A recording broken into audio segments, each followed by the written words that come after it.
All right. Hello to everybody, and thank you so much for joining us here on the Healing Arts. Our special guest today is Ms. Mariama Whyte. She'll be discussing how her approach to the arts helps to promote healing and making us more familiar with her work.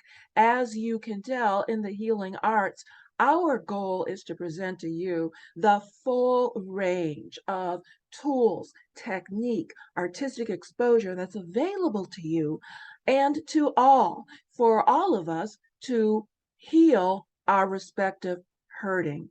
Without further ado, in a few seconds, I now introduce you to my partner, Ms. Sue White, who will be Sue chatting, White, huh? Sue Johnson, who will be chatting with our guest, Mariama White. Here you go, Sue. Thanks, Judy. Good morning.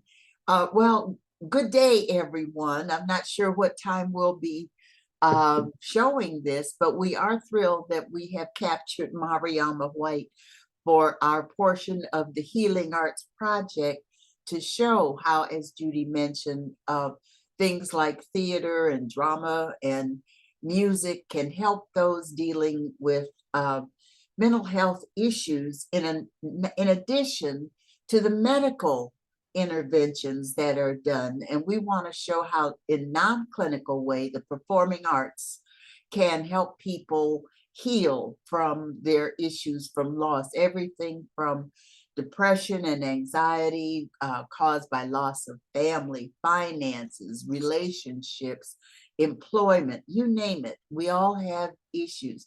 Mariama is known around the greater Cleveland community and the national community for that matter, because she has appeared in several off-Broadway and Broadway productions, especially The Lion King a few years ago. And she continues to bring soothing, healing music to the greater Cleveland area. And how, Mariama, welcome, and how are you doing? I'm so And, glad to be here. Thank and you. you Thank you have so much. how I, how Judy and I are thrilled to have you as well. So a little bit about how did you, because we want to keep this fairly short, Mhm. how did you begin to get interested in vocal music as your genre of contributing to the community? Yes, well, I'll tell you a brief story, and this actually connects with the song that I will share. When I was in the fourth grade, I realized that I had severe anxiety around speaking in front of people, just as myself. My mother suggested that I put on a skit for a presentation that I had to do instead of just standing up there reading from note cards or something like that. I did this skit. I got my friends together, put together this maybe 5-minute skit. And I realized then that that was something that helped me with my anxiety. I got through the skit. I was using my imagination. I was having a great time. I was performing. And although I wasn't singing, I realized that I had something that could just help me with getting through talking. Putting on a costume, being dramatic, being performing, and so after that, that's when I realized I got the bug. I caught the bug for performance, so I started acting and singing and music, playing the violin and piano. My mother just kind of immersed me in all things artistic growing up. And then, of course, as I got older, I moved into musical theater, moved to New York, eventually toured with the Broadway national tours of The Lion King and The Color Purple. Moved back home in 2008 to raise my son. And that was a crossroads, of course, because it's like, can't really like audition for Broadway in Cleveland. Can't really continue Not that on. easily. Not too easy, not too easy. Of course, I continued on with theater as well, but I realized, I said, you know what? This is a time where I can really focus on my story, my music, my singing of my own personal original songs. And so, yeah, back in 2008, I had previously done some projects before, but in 2008, when I came home after a couple of years, I said, okay, I'm really going to focus on my music and getting out there as a vocalist throughout the Cleveland area. And it's been wonderful. It's really, really been wonderful. I've had a wonderful time just making connections with different musicians in the city. And also it's been, for me as a mother, because that's a very, very huge part of my life. Um, and of course, I've been raising my son, but it's great because I also have this creative side to me that I never really lost. I really decided to regain it and to redirect myself in a direction that really felt like me. It's like, okay, well, Broadway touring, that's not what I'm going to do anymore. But right now, I'm going to empower myself and get out there in the community and start to really get out there as a vocalist. And it's been great. I've been recording, um, I've been on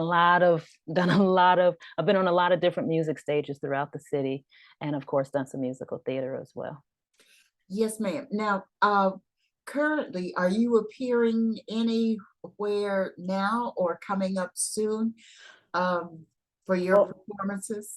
right now, I've kind of been on a bit of a hiatus, dealing with the pandemic and everything like that.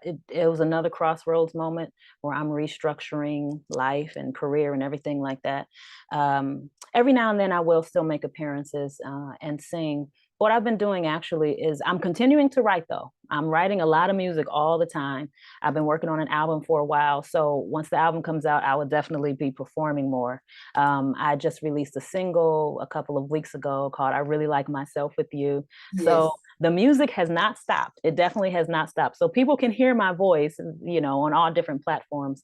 But in terms of performing, I haven't performed in a while. I may be doing a Christmas show. It's not set in stone yet, but I do know that that may be coming up.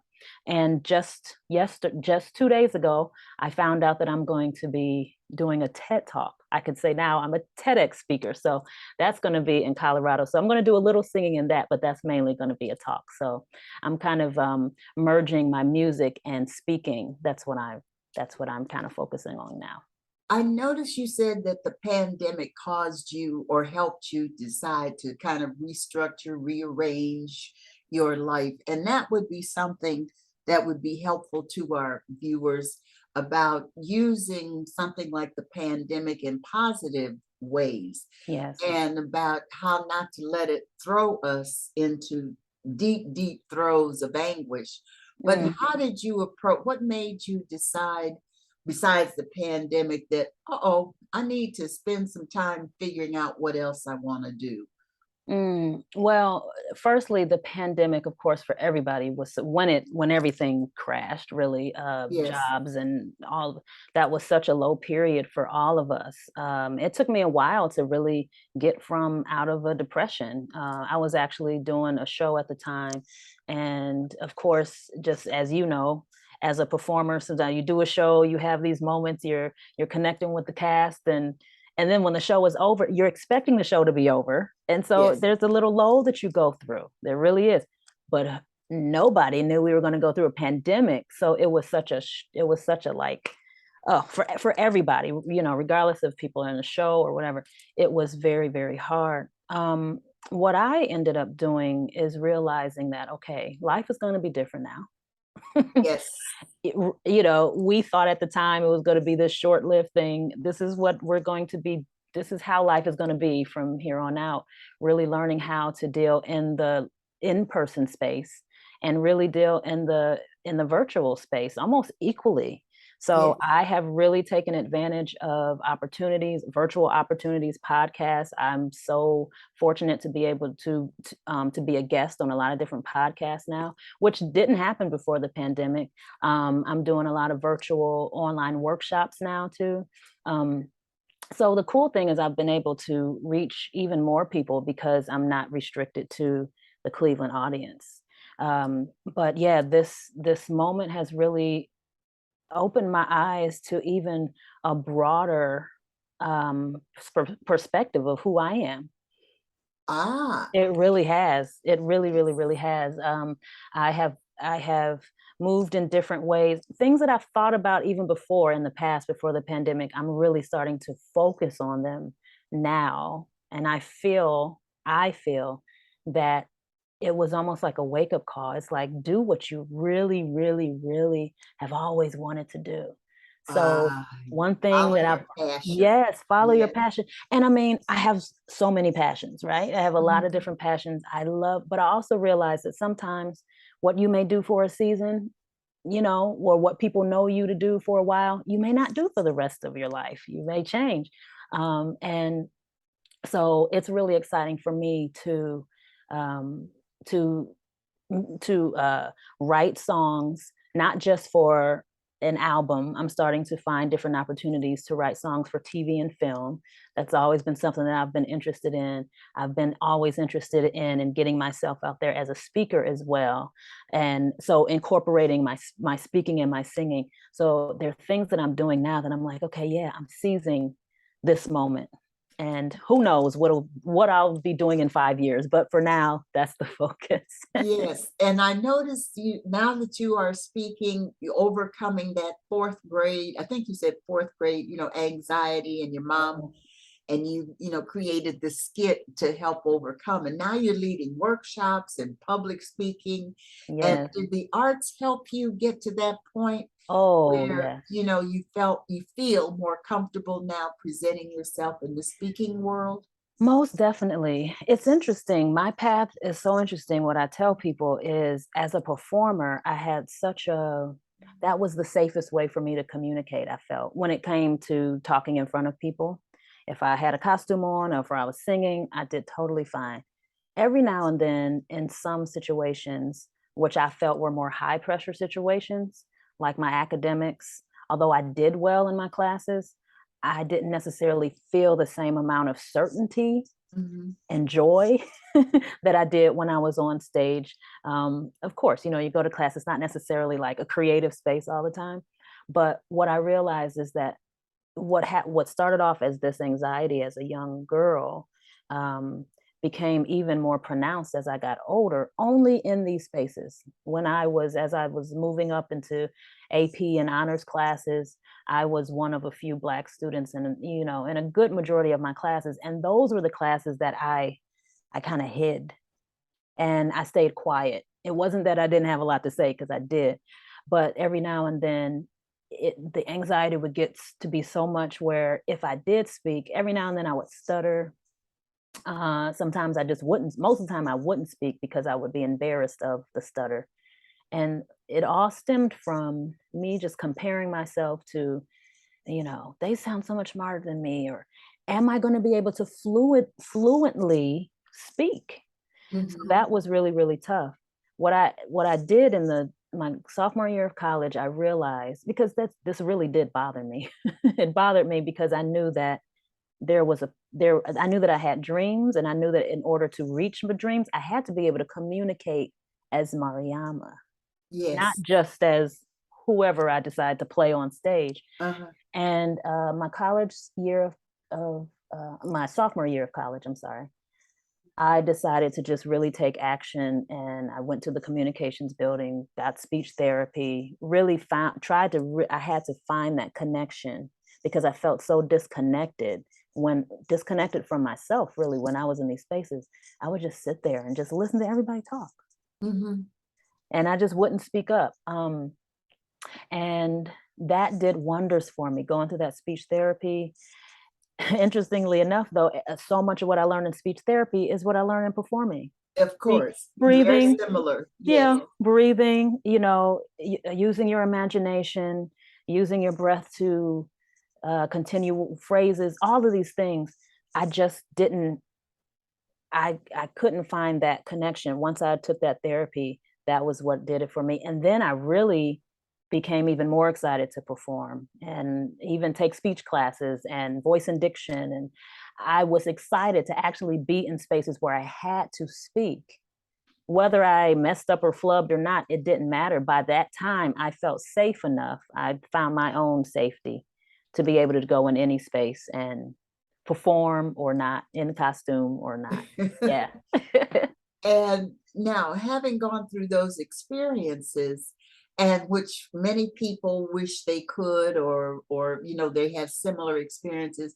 If people want to learn more about what you do and how you do it with your music, and perhaps find out when you'll be performing, how can people reach you easily? What is your best contact? The easy way is go straight to my website, which is mariamawhyte.com. And right when they go to it, they can sign up for my email list. And I always, anytime I'm having something, I make sure that I let folks know. I send them an email. That's the best way. Of course, I'm on social media, and everywhere I'm on social media, I'm Mariama Whyte. I don't have different tags or handles, so they can find me MariamaWhyte. But the best way really is to go to my website, because I feel like I have even more of a personal relationship with my email list there. And speaking of your website and all that, you'll have, examples of your music and so forth. We're going to do a selection to show how your soothing music, can help people relax and enjoy for a few moments of their lives, getting away from the pressures of whatever they're experiencing. What is the selection we're going to play for our viewers? This song is called It's Already Done. I just wrote it a couple of years ago. It's not on all the platforms yet, but it is on YouTube where I am performing it. And this song is actually a song that I wrote as older, wiser Mariama to my younger self, who went through the anxiety. So if anyone, even if people aren't necessarily going through that anxiety of communication, it's all about really letting a person know that regardless of what the fear is, regardless of what the anxiety is, you're going to get to the place that you want to go. And it's all really about believing in yourself and imagining yourself in a place where you feel free, where you feel relaxed. So it's one of my favorite songs now, and I just really love it. So I hope when people hear it, they feel soothed. They feel soothed. Well, that is our hope as well. And we are going to put the selection on, now, so that our viewers can see it. But in the meantime, Judy and I, who are co-coordinating this entire Healing Arts project, want to thank you tremendously for finally capturing you and your schedule. I follow you on Facebook, and I don't know when you breathe or when you sleep. I managed to get it in. I get my 7 hours at least. Yeah. And your son's name again is? I don't share his name. Oh, you don't? Okay. But he's anyway, 16. Yeah. yeah, he's a teenager now. He was Yes. just a little thing when I first saw him. Maybe when he's 18, he'll let me do that.